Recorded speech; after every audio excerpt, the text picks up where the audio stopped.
ಎಲ್ರಿಗೂ ನಮಸ್ಕಾರ ವೀಕ್ಷಕರೇ. ಇವತ್ತು ನವರಾತ್ರಿಯ ಐದನೆಯ ದಿನ ಆ ಜಗನ್ಮಾತೆಯನ್ನ, ಆ ಭಗವತಿಯನ್ನ ಸ್ಕಂದ ಮಾತಾ ರೂಪದಲ್ಲಿ ಪೂಜಿಸುವಂತಹ ವಾಡಿಕೆ ಉಂಟು.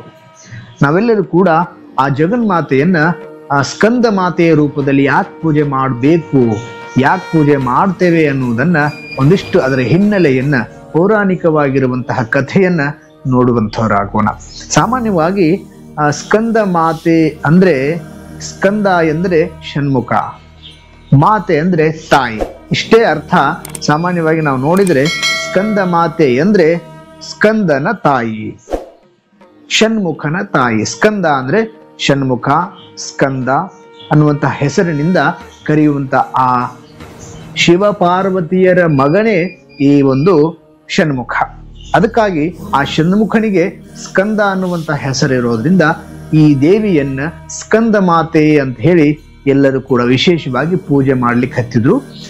ಆ ಪಾರ್ವತಿ ದೇವಿಯನ್ನ, ಆ ಜಗನ್ಮಾತೆಯನ್ನ ಈ ಸ್ಕಂದ ಮಾತಾ ರೂಪದಲ್ಲಿ ಪೂಜಿಸ್ಲಿಕ್ಕೆ ಕಾರಣವೇನು ಅಂದ್ರೆ, ವೀಕ್ಷಕರೇ, ನಾವು ಸಾಮಾನ್ಯವಾಗಿ ಜಗತ್ತಿನ ವರ್ತಮಾನದಲ್ಲಿ ನೋಡಬಹುದು, ಯಾವ ಪುತ್ರರು, ಯಾವ ಮಕ್ಕಳು ಅತ್ಯಂತ ಶ್ರೇಷ್ಠವಾಗಿ ಬೆಳೀತಾರೋ, ಅತ್ಯಂತ ಉನ್ನತ ಸ್ಥಾನಕ್ಕೆ ಏರ್ತಾರೋ, ಎಲ್ಲರಿಂದ ಜಗತ್ತಿನಲ್ಲಿರುವಂತಹ ಎಲ್ಲರಿಂದ ಗೌರವಕ್ಕೆ ಪಾತ್ರರಾಗ್ತಾರೋ, ಆ ಸಮಯದಲ್ಲಿ ಅಂತಹ ಪುತ್ರನ ತಾಯಿ ತಂದೆಗಳನ್ನ ಇವನು ಇಂಥವರ ಮಗ ಅಂತ ಹೇಳೋದಕ್ಕಿಂತಲೂ ಇವನ ತಾಯಿ ತಂದೆ ಇವರು ಅಂತ ಹೇಳೋದು ಹೆಚ್ಚು.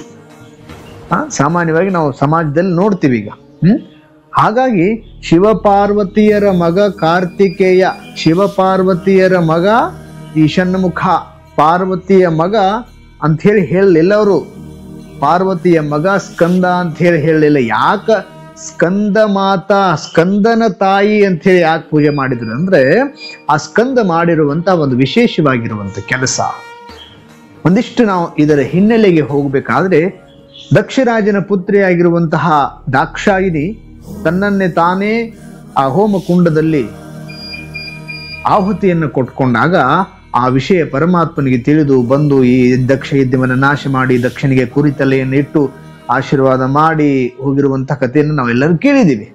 ಇದರ ಮುಂದುವರಿದಿರುವಂತ ಭಾಗ ಯಾವುದು ಅಂದ್ರೆ, ಆ ಪರಮಾತ್ಮ ಸತೀದೇವಿಯ ನಿಧನವಾದ ನಂತರ, ಆ ದಾಕ್ಷಾಯಣಿಯ ಮರಣವಾದ ನಂತರ ಈ ಎಲ್ಲ ಲೌಕಿಕವನ್ನ ಬಿಟ್ಟು ಸಾಕ್ಷಾತ್ ಆ ಪರಮೇಶ್ವರ ಸಂಪೂರ್ಣವಾಗಿ ಲೌಕಿಕವನ್ನ ತ್ಯಜಿಸಿ ಧ್ಯಾನಸ್ಥನಾಗ್ತಾನೆ. ಒಂದಲ್ಲ ಎರಡಲ್ಲ ಸಾವಿರಾರು ವರ್ಷಗಳ ಕಾಲ ಧ್ಯಾನ ಮಗ್ನಾಗಿ ಕುಂತಿರುವಂತಹ ಆ ಪರಮೇಶ್ವರ, ಆ ಸಂದರ್ಭದಲ್ಲಿ, ಈ ಪರಮೇಶ್ವರ ಧ್ಯಾನ ಮಗ್ನನಾಗಿರುವಂತಹ ಸಂದರ್ಭದಲ್ಲಿ ಈ ತಾರಕಾಸುರ ಅನ್ನುವಂತಹ ರಾಕ್ಷಸ ಆ ಬ್ರಹ್ಮನನ್ನ ಕುರಿತು ತಪಸ್ಸು ಮಾಡ್ತಾನೆ. ಅನೇಕ ವರ್ಷಗಳ ಕಾಲ ಆ ಬ್ರಹ್ಮನನ್ನ ಕುರಿತು ತಪಸ್ಸು ಮಾಡಿದಾಗ ಈ ತಾರಕಾಸುರ ಅಂದ್ರೆ ಈ ರಾಕ್ಷಸ, ಈ ಅಸುರನ ಭಕ್ತಿಗೆ ಮೆಚ್ಚಿ, ಇವನ ತಪಸ್ಸಿಗೆ ಮೆಚ್ಚಿ ಸಾಕ್ಷಾತ್ ಬ್ರಹ್ಮ ಆ ತಾರಕಾಸುರನಿಗೆ ಪ್ರತ್ಯಕ್ಷನಾಗ್ತಾನೆ.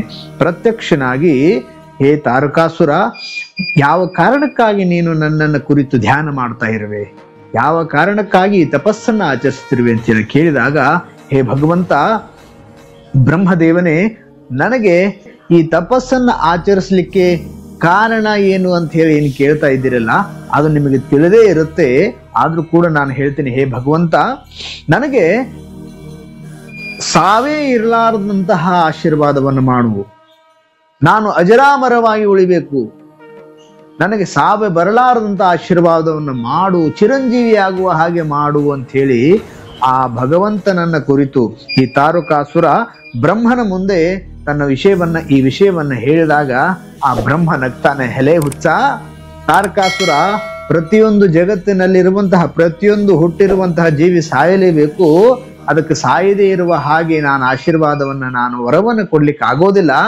ಇದನ್ನ ಬಿಟ್ಟು ಇನ್ಯಾವುದನ್ನಾದ್ರೂ ಕೇಳಪ್ಪ, ಕೊಡ್ತೀನಿ ಅಂತ ಹೇಳಿ ಆ ಬ್ರಹ್ಮ ಹೇಳಿದ. ಈ ಬ್ರಹ್ಮನ ಈ ಮಾತನ್ನ ಕೇಳಿ ತಾರಕಾಸುರ ಒಂದು ಕ್ಷಣ ವಿಚಾರ ಮಾಡ್ತಾನೆ. ಅವನ ಚಾಣಾಕ್ಷತೆಯ ವಿಚಾರವನ್ನ ಆ ಬ್ರಹ್ಮನ ಮುಂದೆ ಪ್ರಸ್ತುತಪಡಿಸ್ತಾನೆ. ಏನಂದ್ರೆ, ಅವನ ಮನದಲ್ಲಿ ಏನ್ ವಿಚಾರ ಮಾಡಿರ್ತಾನಂದ್ರೆ, ಈಗ ದಾಕ್ಷಾಯಿನಿಯ ಮರಣದ ನಂತರ ಪರಮೇಶ್ವರ ಸಾಕ್ಷಾತ್ ಶಿವ ಅನೇಕ ಸಾವಿರಾರು ವರ್ಷಗಳಿಂದ ಧ್ಯಾನದಲ್ಲಿ ಈ ಲೌಕಿಕವೆಲ್ಲವನ್ನ ತ್ಯಜಿಸಿ ಧ್ಯಾನದಲ್ಲಿ ಮಗ್ನನಾಗಿದ್ದಾನೆ. ಅವನಿನ್ನು ಮುಂದೆ ಮದುವೆ ಅಂತೂ ಆಗೋದಿಲ್ಲ. ಅವನಿಗೆ ಮಕ್ಕಳಂತೂ ಹುಟ್ಟೋದಿಲ್ಲ, ಬ್ರಹ್ಮನಲ್ಲಿ ಇಂಥ ವರ ಕೇಳೋನಲ್ಲ, ನನಗೆ ಸಾವು ಬಂದ್ರೆ ಅದು ಪರಮಾತ್ಮನ ಮಗನಿಂದ ಮಾತ್ರ ಬರಬೇಕು ಅಂತ ಹೇಳಿ ವಿಚಾರ ಮಾಡಿ ಬ್ರಹ್ಮನಿಗೆ ಈ ಒಂದು ವರವನ್ನು ಕೇಳ್ತಾನೆ. ಹೇ ಬ್ರಹ್ಮದೇವನೇ, ನನಗೆ ನೀನು ಸಾಯದೇ ಇರುವಂತಹ ವರ ಕೊಡದೇ ಇದ್ರೂ ಪರವಾಗಿಲ್ಲ, ನನಗೆ ಒಂದು ವರವನ್ನು ಕೊಡು. ನಾನು ಸತ್ರೆ, ನನಗೆ ಸಾವು ಅಂತ ಬಂದ್ರೆ, ನಾನು ಸಾಯಬೇಕಾಗಿರುವಂತ ಪರಿಸ್ಥಿತಿ ಬಂದ್ರೆ ಅದು ಸಾಕ್ಷಾತ್ ಪರಮೇಶ್ವರನ, ಸಾಕ್ಷಾತ್ ಶಿವನ ಮಗನಿಂದ ಮಾತ್ರ ನನಗೆ ಸಾವು ಬರುವಂತಹ ವರವನ್ನು ಕೊಡು ಅಂತೇಳಿ ಕೇಳಿದಾಗ ಆ ಬ್ರಹ್ಮ ಆಗಲಿ ನಿನಗೆ ತಥಾಸ್ತು ಅಂತ ಹೇಳಿ ಆ ವರವನ್ನು ಕೊಟ್ಟ. ಈ ವರವನ್ನು ಪಡೆದಿರುವಂತಹ ಈ ತಾರಕಾಸುರ ಸಂತೋಷದಿಂದ ಆನಂದದಿಂದ ಹೋಗಿ ತನ್ನ ಎಲ್ಲ ಅಸುರರ ಸಂಘದೊಳಗೂಡಿ ಅವನಿಗೆ ಒಂದು ಧೈರ್ಯ ಬಂತು. ಏನಂದ್ರೆ ನನಗಿನ್ನ ಸಾವು ಇಲ್ಲ, ಯಾಕಂದ್ರೆ ಪರಮಾತ್ಮ ಅಂತೂ ಧ್ಯಾನದೊಳಗೆ ಮಗ್ನನಾಗ್ಯಾನ. ಅವ ಇನ್ನು ಎದ್ದು ಮತ್ತೊಬ್ಬಕಿನ ಮದುವಾಗಿ ಅವ್ರಿಗೆ ಮಗ ಹುಟ್ಟಿ ನನ್ನ ಕೊಲ್ಲುವಂಥದ್ದು ಇದು ಅಸಾಧ್ಯ. ಯಾಕಂದ್ರೆ ಪರಮಾತ್ಮ ಈ ಕೋಪಕ್ಕೆ ಒಳಗಾಗಿ ಧ್ಯಾನದೊಳಗೆ ಕೂತ್ಬಿಟ್ಟ, ನಾವು ಇನ್ನು ಹೇಳುವುದೇ ಇಲ್ಲ, ಅವನ ಮದುವೆನೇ ಆಗುದಿಲ್ಲ, ಹಂಗಾಗಿ ನನಗಿನ್ನು ಸಾವೇ ಇಲ್ಲ, ನಾನು ಅಜರಾಮರ ಅಂತ ಹೇಳಿ ತಿಳ್ಕೊಂಡು ಆ ತಾರಕಾಸುರ ಎಲ್ಲ ದೇವಾನು ದೇವತೆಗಳಿಗೆ 108 ಕಿರಿಕಿರಿಗಳನ್ನ ಉಪಚಾರಗಳನ್ನ ಕೊಟ್ಟು ಎಲ್ಲ ದೇವತೆಗಳನ್ನ ಕಾಡ್ಲಿಕ್ಕೆ ಹಚ್ಚಿದ. ಎಲ್ಲಿ ಸಿಕ್ಕಲ್ಲೆಲ್ಲ ಎಲ್ಲ ಕಡೆ ತನ್ನ ರಾಕ್ಷಸರನ್ನ ಬಿಟ್ಟು ಹೋಮ ಹವನಗಳನ್ನ ನಾಶ ಮಾಡೋದು, ಧಾರ್ಮಿಕ ಕ್ರಿಯೆಗಳನ್ನ ನಾಶ ಮಾಡುವುದು, ದೇವಾನು ದೇವತೆಗಳಿಗೆಲ್ಲ ಕಾಟ ಕೊಡುವಂಥವೆಲ್ಲ ಕ್ರಿಯೆಗಳನ್ನ ಈ ತಾರಕಾಸುರ ತನ್ನ ಸೈನ್ಯದೊಂದಿಗೆ ಮಾಡಕ್ ಹತ್ತಿದ. ಈ ತಾರಕಾಸುರನ ಕಾಟವನ್ನು ತಾಳಲಾರದೆ ಎಲ್ಲ ದೇವತೆಗಳು ಒಂದು ಸಭೆಯನ್ನು ಮಾಡಿ ಎಲ್ಲಾ ದೇವತೆಗಳು ಕೂಡಿ ವಿಷ್ಣುವಿನ ಹತ್ತಿರ ಹೋಗ್ತಾರೆ.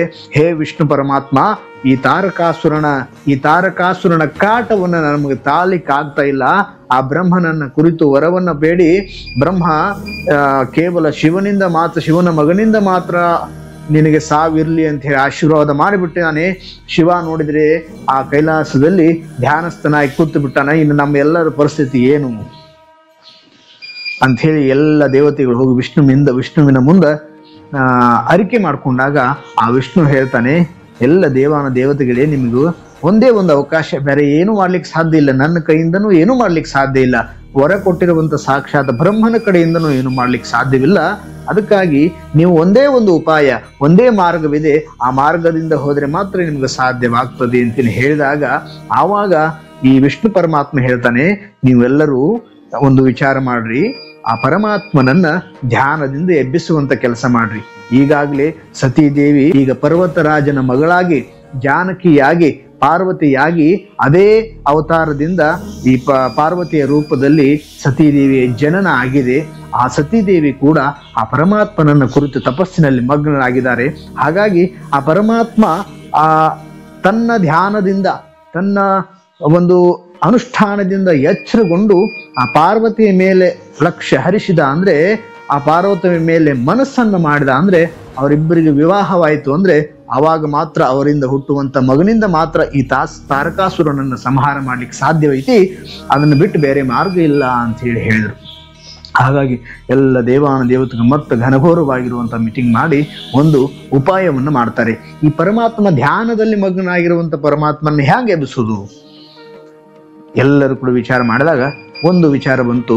ಕೆಲವು ದೇವತೆಗೆ ಹೇಳು, ರತಿ ಮನ್ಮಥರನ್ನ ಕರೆಸಿ ಆ ಮನ್ಮಥನಲ್ಲಿರುವಂತಹ ವಿಶೇಷವಾಗಿರುವಂತ ಬಾಣಗಳನ್ನ ಆ ಶಿವನ ಮೇಲೆ ಪ್ರಯೋಗ ಮಾಡಬೇಕು ಅಂತ ಹೇಳಿ ಎಲ್ಲರೂ ಕೂಡ ಪ್ರೆಷರ್ ಹಾಕಿದ್ರು. ಎಲ್ಲರೂ ಕೂಡ ದೇವತೆಗಳು ಆ ಮನ್ಮಥನಿಗೆ ಹೇಳಿದಾಗ ಆ ಮನ್ಮಥನಲ್ಲಿರುವಂತಹ 5 ಬಾಣಗಳು, ಅವು ಹೂವಿನ ಬಾಣ, ಅವು ಚೂಪಾಗಿರುವಂತವಲ್ಲ, ಆ ಬಾಣಗಳು ಬಿಟ್ರೆ ಸಾಯೋದಿಲ್ಲ. ಅವನಲ್ಲಿ ಇರುವಂತಹ ಬಾಣಗಳೆಂತವು ಅಂದ್ರೆ 5 ಬಾಣಗಳೆಷ್ಟು ಪವರ್ಫುಲ್ ಅಂದ್ರೆ ಜಗತ್ತಿನಲ್ಲಿ ಎಂತಹ ವ್ಯಕ್ತಿ ಇದ್ರೂ ಕೂಡ ಆ ಬಾಣಗಳ ಪ್ರಯೋಗ ಆಯಿತು ಅಂದ್ರೆ ಅವನಲ್ಲಿ ಕಾಮ ಉದ್ರೇಕಗೊಳ್ಳುತ್ತದೆ, ಅವನಲ್ಲಿ ಒಬ್ಬ ಸತಿ ಬೇಕು ಅನ್ನುವಂತಹ ಭಾವ ಉದ್ರೇಕವಾಗ್ತದೆ. ಅಂತಹ 5 ಬಾಣಗಳನ್ನ ನೀನು ಪರಮೇಶ್ವರನ ಮೇಲೆ ಪ್ರಯೋಗ ಮಾಡುವಂತ ಎಲ್ಲರೂ ಕೂಡ ಹೇಳ್ತಾರೆ. ಆವಾಗ ಇವರೆಲ್ಲರ ಒತ್ತಾಯಕ್ಕೆ ಒಪ್ಪಿ ಈ ಮನ್ಮಥ ಏನ್ ಮಾಡ್ತಾನಂದ್ರೆ ತನ್ನಲ್ಲಿರುವಂತ 5 ಬಾಣಗಳು, ಅವು ಯಾವ 5 ಬಾಣಗಳಂದ್ರೆ ಅರವಿಂದ, ಅಶೋಕ, ಚೂತ, ನವಮಲ್ಲಿಕ ಮತ್ತು ನೀಲೋತ್ಪಲ ಅನ್ನುವಂತಹ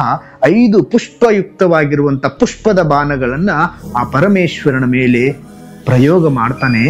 ಆ ಪರಮೇಶ್ವರನ ಮೇಲೆ ಅವು ಪ್ರಯೋಗ ಮಾಡಿದ ತಕ್ಷಣ ಆ ಪರಮೇಶ್ವರ ತನ್ನ ಧ್ಯಾನದಿಂದ, ತನ್ನ ತಪಸ್ಸಿನಿಂದ ಎಚ್ಚರವಾಗಿ ಕಣ್ಣು ತೆರಿತಾನೆ. ನಾನು ಧ್ಯಾನದಲ್ಲಿರುವಂತಹ ಪ್ರಸಂಗದಲ್ಲಿ ನನ್ನನ್ನು ಎಚ್ಚರಗೊಳಿಸುವಂತಹ ಕೆಲಸವನ್ನ ದುಷ್ಕೃತ್ಯಕ್ಕೆ ಯಾರು ಕಾರಣ ಅಂತ ಹೇಳಿ ಕಣ್ಣು ತೆರೆದು ಸಿಟ್ಟಿನಿಂದ ನೋಡಿದಾಗ ಮುಂದಿರುವಂತಹ ಈ ಮನ್ಮಥ ಈ ಪರಮೇಶ್ವರನ ತೃತೀಯ ನೇತ್ರದಿಂದ ಅಗ್ನಿ ನೇತ್ರದಿಂದ ಸುಟ್ಟು ಭಸ್ಮವಾಗಿ ಬಿಡ್ತಾನೆ. ಅವಾಗ ಆ ಕಾಮ, ಅವನಿಗೆ ಮನ್ಮಥನಿಗೆ ಕಾಮ ಅನ್ನುವಂತಹ ಹೆಸರಿನಿಂದ ಕರೀತಾರೆ. ಕಾಮ ಅವತ್ತು ಸುಟ್ಟು ಹೋಗಿಬಿಡ್ತಾನೆ. ಅದರ ಪ್ರತೀಕವಾಗಿ ಹೋಳಿ ಹುಣ್ಣಿಮೆಯ ದಿನ ಎಲ್ಲರೂ ಕೂಡ ಕಾಮದಹನವನ್ನ ಮಾಡುವಂತಹ ಪದ್ಧತಿ ಈಗ ಜಾರಿಯಲ್ಲಿದೆ. ಈ ರೀತಿಯ ಅದ ಕಥೆ ಬೇರೆ, ಅದಕ್ಕೆ ವಿಶಾಲವಾಗಿರುವಂತಹ ಕಥೆ ಬೇರೆ ಇರೋದ್ರಿಂದ ಮತ್ತೊಂದು ಪ್ರಸಂಗದಲ್ಲೇ ಆ ಕಥೆಯನ್ನು ಸಂಪೂರ್ಣವಾಗಿ ನೋಡುವಂಥವರಾಗೋಣ. ಈಗ ಆ ಮನ್ಮಥನ 5 ಬಾಣಗಳಿಂದ ಪ್ರಯೋಗ ಮಾಡಿರುವಂತಹ ಬಾಣಗಳಿಂದ ಎಚ್ಚರಗೊಂಡಿರುವಂತಹ ಪರಮಾತ್ಮನ ದೃಷ್ಟಿ ಈ ತಪಸ್ಸಿನಲ್ಲಿರುವಂತಹ ಪಾರ್ವತಿಯ ಮೇಲೆ ಬೀಳುತ್ತದೆ, ಪರ್ವತರಾಜನ ಮಗಳ ಮೇಲೆ ಬೀಳುತ್ತದೆ. ಹೀಗೆ ಅವರಿಬ್ಬರಿಗೂ ಕೂಡ ವಿವಾಹವಾಗ್ತದೆ. ಅವರ ವಿವಾಹದ ಪ್ರಸಂಗವನ್ನು ನಾವು ಈಗಾಗಲೇ ಹಿಂದೆ ಕೇಳಿದ್ದೇವೆ. ಹಾಗಾಗಿ ಅವರಿಬ್ಬರಿಗೂ ವಿವಾಹವಾಗ್ತದೆ.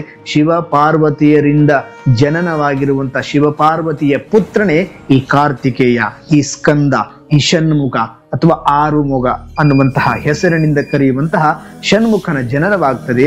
ಆ ಷಣ್ಮುಖ ಸುಮಾರು 16 ವಯಸ್ಸಿನಲ್ಲಿಯೇ ಕೂಡ ದೇವತೆಗಳೆಲ್ಲ ಸೈನ್ಯಕ್ಕೆ ಸೈನ್ಯಾಧಿಪತ್ಯವನ್ನ ವಹಿಸಿ ಆ ತಾರಕಾಸುರನ ಎಲ್ಲ ಸೈನ್ಯವನ್ನ ನಾಶ ಮಾಡಿಬಿಡ್ತಾನೆ. ಒಂದು ದಿನ ಆ ತಾರಕಾಸುರನಿಗೆ ಯುದ್ಧವನ್ನು ಸಾರಿ ಸಾಕ್ಷಾತ್ ಪರಮೇಶ್ವರನ ಮಗನಾಗಿರುವಂತ ಈ ಸ್ಕಂದ, ಈ ಷಣ್ಮುಖ ತಾರಕಾಸುರನನ್ನ ಸಂಹಾರ ಮಾಡಿಬಿಡ್ತಾನೆ. ಈ ರೀತಿಯಾಗಿ ತಾರಕಾಸುರನನ್ನ ಸಂಹಾರ ಮಾಡಿದ್ದಕ್ಕಾಗಿ ಎಲ್ಲ ದೇವಾನುದೇವತೆಯರು ಖುಷಿಯಿಂದ ತಮ್ಮ ತಮ್ಮ ಸ್ಥಾನದಲ್ಲಿ ಅತ್ಯಂತ ಕುಶಲವಾಗಿ ಅವರು ಜೀವನವನ್ನು ನಡೆಸ್ತಾರೆ. ಅಂತಹ ಎಂತ ದೊಡ್ಡ ಎಲ್ಲ ದೇವತೆಗಳಿಗೂ ಕೂಡ ಪ್ರಶ್ನಾರ್ಥಕವಾಗಿ ಕಾಡುತ್ತಿರುವಂತಹ ಆ ತಾರಕಾಸುರನನ್ನ ಸಂಹಾರ ಮಾಡಿರುವಂತಹ ಈ ಸ್ಕಂದ, ಈ ಷಣ್ಮುಖನಿಗೆ ಎಲ್ಲರೂ ಕೂಡ ಗೌರವ ಆದರಗಳನ್ನ ಅರ್ಪಣೆ ಮಾಡ್ತಾರೆ. ಅವನು ಈ ಸಂಹಾರ ಮಾಡಿದ ನಂತರ, ತಾರಕಾಸುರನನ್ನ ಸಂಹಾರ ಮಾಡಿದ ನಂತರ ಇಡೀ ಜಗತ್ತಿಗೆ ಶೈವ ಸಿದ್ಧಾಂತವನ್ನ ಪ್ರತಿಪಾದನೆ ಮಾಡ್ತಾನೆ, ಶೈವ ಸಿದ್ಧಾಂತವನ್ನ ಬೋಧಿಸ್ತಾನೆ. ಈ ರೀತಿಯಾಗಿ ಆ ಪರಮಾತ್ಮನ ಮಗನಾಗಿರುವಂತಹ ಕಾರ್ತಿಕೇಯ ಸ್ಕಂದ ಎಲ್ಲರಿಗೂ ಕೂಡ ಪೂಜ್ಯನಾಗ್ತಾನೆ. ಹೀಗೆ ಇಂತಹ ವಿಶೇಷವಾಗಿರುವಂತಹ ಮಗನನ್ನು ಪಡೆದಿರುವಂತಹ, ಇಂತಹ ಶಕ್ತಿವಂತನಾಗಿರುವಂತಹ, ಯುಕ್ತಿವಂತನಾಗಿರುವಂತಹ ಮಗನನ್ನು ಪಡೆದಿರುವಂತಹ ಆ ತಾಯಿ ಪಾರ್ವತಿಗೆ ಸ್ಕಂದ ಮಾತೆ ಅಂತ ಹೇಳಿ ಹೆಸರು ಬಂತು. ಇಂತಹ ಶ್ರೇಷ್ಠ ಮಕ್ಕಳು ಯಾರಿಗೆ ಜನನ ಆಗ್ತಾರೋ ಅವರಿಗೆ ತಾಯಿಯರ ಹೆಸರನ್ನ ಮುಂದೆ ಹಚ್ಚೋದಿಲ್ಲ, ಇಂಥವರ ತಾಯಿ ಅಂತ ಹೇಳಿ ಅವ್ರಿಗೆ ಹೇಳುವಂತಹ ವಾಡಿಕೆ ನಮ್ಮಲ್ಲಿರೋದ್ರಿಂದ ಅಂತಹ ಸ್ಕಂದನ ತಾಯಿಯನ್ನ ಸ್ಕಂದ ಮಾತೆ ಅಂತ ಹೇಳಿ ಕರೆದುಕೊಂಡು ಬಂದ್ರು. ಈ ಸ್ಕಂದ ಮಾತಾ ಅವತಾರ ಎಂಥದ್ದು ಅಂದ್ರೆ ವಿಶೇಷವಾಗಿರುವಂತಹ ಸಿಂಹದ ಮೇಲೆ ಕುಳಿತಿರುವಂತಹ ತಾಯಿ. ಅವಳಿಗೆ 4 ಕೈಗಳು, 4 ಭುಜಗಳು, 2 ಭುಜಗಳಲ್ಲಿ 2 ಕೈಗಳಲ್ಲಿ ಕಮಲವನ್ನ ಧರಿಸಿದರೆ, ಒಂದು ಕೈಯಲ್ಲಿ ತನ್ನ ಮಗನನ್ನ ಅಂದ್ರೆ ಈ ಸ್ಕಂದನನ್ನ, ಈ ಷಣ್ಮುಖನನ್ನ ಹಿಡಿದಿರುವಂತಹದ್ದು, ಇನ್ನೊಂದು ಕೈಯಲ್ಲಿ ಆಶೀರ್ವಾದ ಮುದ್ರೆಯಿಂದ ಸಮಸ್ತ ಜಗತ್ತಿಗೆ ಆಶೀರ್ವಾದವನ್ನು ಮಾಡುವಂತಹ ಮುದ್ರೆಯಲ್ಲಿ ಆ ತಾಯಿ ನಮ್ಮಲ್ಲೆಲ್ಲರನ್ನು ಕೂಡ ಆಶೀರ್ವದಿಸ್ತಾ ಇರ್ತಾಳೆ. ಇಂತಹ ಸ್ಕಂದ ಮಾತೆಯನ್ನು ನಾವೆಲ್ಲರೂ ಕೂಡ ಭಕ್ತಿ ಶ್ರದ್ಧೆಯಿಂದ ಪೂಜಿಸೋದ್ರಿಂದ ಯಾವ ಹೆಣ್ಣು ಮಕ್ಕಳು, ಯಾವ ತಾಯಂದಿರು ಸ್ಕಂದ ಮಾತೆಯನ್ನು ಶ್ರದ್ಧೆಯಿಂದ ಪೂಜಿಸ್ತಾರೋ ಅಂಥವರ ಮಕ್ಕಳು ಶ್ರೇಷ್ಠತೆಯನ್ನು ಪಡಿತಾರೆ, ಅಂಥವರ ಮಕ್ಕಳು ಜಗತ್ತಿನಲ್ಲಿ ಶ್ರೇಷ್ಠರಾಗಿ ಬೆಳೀತಾರೆ ಅನ್ನೋದಕ್ಕೆ ಈ ಸ್ಕಂದ ಮಾತಾದೇವಿಯ ಕಥೆಯೇ ಕಾರಣ. ಅದಕ್ಕಾಗಿ ನಾವೆಲ್ಲರೂ ಕೂಡ ಸ್ಕಂದ ಮಾತೆಯನ್ನ ಭಕ್ತಿಯಿಂದ ಶ್ರದ್ಧೆಯಿಂದ ಸ್ಮರಿಸೋಣ. ಸ್ಕಂದ ಮಾತೆಯನ್ನ ಯಾರು ಸ್ಮರಿಸ್ತಾರೋ ಅಂಥವ್ರ ಮಕ್ಕಳು ಬಲಿಷ್ಠರಾಗ್ತಾರೆ, ಅಂಥವ್ರ ಮಕ್ಕಳು ಧೈರ್ಯವಂತರಾಗ್ತಾರೆ, ಅಂಥವ್ರ ಮಕ್ಕಳು ದುಷ್ಟ ಶಕ್ತಿಯನ್ನ ನಿಗ್ರಹ ಮಾಡುವಂತಹ, ದುಷ್ಟರನ್ನ ಸಂಹಾರ ಮಾಡುವಂತಹ ಶಕ್ತಿಯನ್ನ, ಕೆಪಾಸಿಟಿಯನ್ನ ಪಡೆದುಕೊಳ್ತಾರೆ. ಹಾಗಾಗಿ ಜಗತ್ತಿನಲ್ಲಿರುವಂತ ಎಲ್ಲ ತಾಯಂದ್ರು ಈ ನವರಾತ್ರಿಯ 5ನೇ ದಿನ ಸ್ಕಂದ ಮಾತೆಯನ್ನ ಪೂಜಿಸೋಣ. ಈ ಸ್ಕಂದ ಮಾತೆಯನ್ನ ಭಕ್ತಿ ಶ್ರದ್ಧೆಯಿಂದ ಪೂಜಿಸುವಾಗ ಈ ಮಂತ್ರವನ್ನ ಉಚ್ಚರಿಸೋಣ. ಸಿಂಹಾಸನಗತಾ ನಿತ್ಯಂ ಪದ್ಮಾಶ್ರಿತ ಕರದ್ವಯಾ ಶುಭದಾಸ್ತು ಸದಾ ದೇವಿ ಸ್ಕಂದ ಮಾತಾ ಯಶಸ್ವಿನಿ. ಈ ಮಂತ್ರದೊಂದಿಗೆ ಆ ಭಗವತಿಯನ್ನ, ದೇವಿಯನ್ನ, ಸ್ಕಂದ ಮಾತಾ ರೂಪದಲ್ಲಿರುವಂತಹ ಸಾಕ್ಷಾತ್ ಜಗನ್ಮಾತೆಯನ್ನ ಎಲ್ಲರೂ ಕೂಡ ಭಕ್ತಿ ಶ್ರದ್ಧೆಯಿಂದ ಪೂಜಿಸಿ ಅವಳ ಕೃಪೆಗೆ ಪಾತ್ರರಾಗೋಣ ಅನ್ನುವಂಥ ಮಾತನ್ನ ತಿಳಿಸ್ತಾ ಎಲ್ಲರಿಗೂ ನಮಸ್ಕಾರ.